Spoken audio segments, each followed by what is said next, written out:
good at it, we go back to the numbers because it gives us certainty, right? And so I was like, you know what? It's like, let me just weigh this bagel because I'll just search. This is a simple way to do it, and at the beginning, this can be helpful, or in certain times. So I'll just search a Sara Lee bagel, which is about 290 calories. I'm like, all right, I'll take that. And uh, and then I was like, wait, let me just weigh this in grams, right? I pull out the handy dandy Joseph and Joseph, okay, which is always in my bag here. And I weigh this guy, and I believe it was like 60 grams or 70 grams. No, no, no, 120 grams in size of the bagel to grams rather than just one bagel. Come to find out, this thing was 330 calories, okay? And by the way, this is why we weigh everything in grams, because it's the most precise. And so, not the end of the world, okay? But I like to be precise. We like to be precise. So I was like, I'm eating 50, minimum 50 calories extra per bagel every day. So, remove the bagel, because I don't want to give that many calories to a thing that takes me, a couple minutes to eat. So remember, the food enjoyment matrix, right, is how I view food, which makes fat loss effortless, which is I always look at level of enjoyment compared with calorie density, right? So we always want high level of enjoyment and low calorie density, which puts us in quadrant 1 of the food enjoyment matrix, okay? I've made tons of stuff about that, so you can search out the food enjoyment matrix and quadrant 1 foods. That being said, by the way, so we're gonna bring back a new level of shreds this summer, because it's just time. It's just time. We did a little bulk, and it's not. Again, every time I've tried to gain weight, I'm just like, you know what? This is not for me. I would much rather be as lean as possible than get up to a number just for the sake of getting up to a number. And of course, we're not just getting skinny, like strength stays extremely high. Most of the time, strength goes up, which is another important note for all the people who always go, oh, I don't want to get too big. Listen. I wish that was true. I wish that was a valid concern, because I've been trying to get big my whole life. And the only thing that happened is I just kept getting stronger, and I didn't get any bigger. Obviously, it looks very different from, even at 150 than the 150 I started with, and, when I started working out. But the point is, you're not gonna get big. You're not gonna turn into Arnold Schwarzenegger. It's extremely difficult. You have to be very diligent.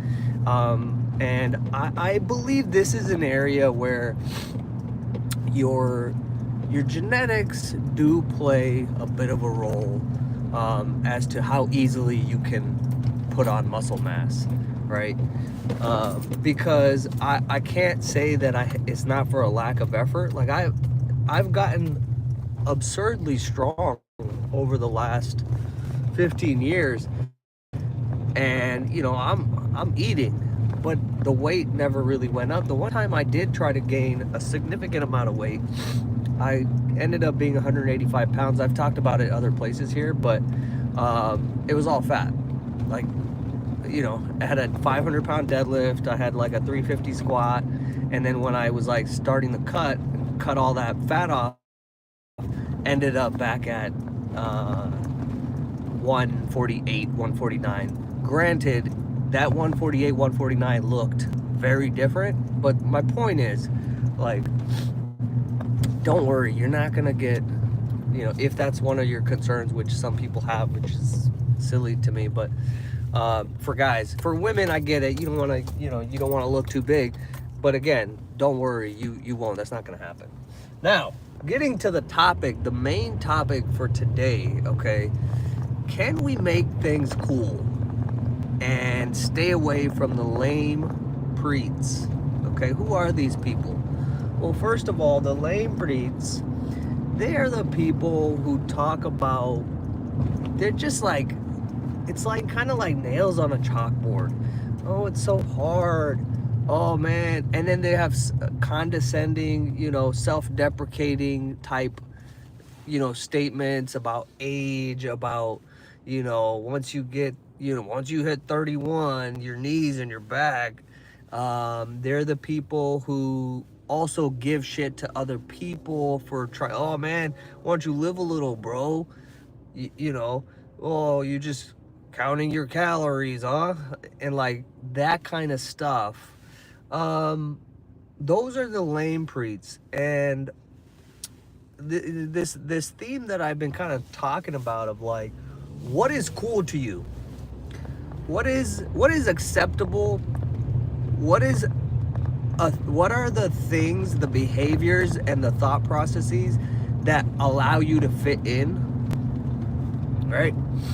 And the reason this is important, as I've been saying this whole time, is because you do mold. It's easier to do the behaviors that you want if your community or the people around you are, that's their regular behaviors. So when your behaviors stick out too much, we're averse to that. And I'm sure, there's a great study, and there's various studies like this that kind of prove this point, where they'll ask like 10 people in a row some question, and it's like an obvious question, like, which line is the shortest, and 9 of the people are actually part of the study, and there's only one actual test subject in each thing, but they'll have, all the people or most of the people in the line give the wrong answer, and then the actual test subject, even though they know that there's the obvious answer is that they're given all the wrong answer, a lot of the times, I think it's like 70%, they'll also give the wrong answer so they don't stick out, so they don't stand out. So that's a powerful thing to understand, that this idea of feeling this belonging is very important to humans.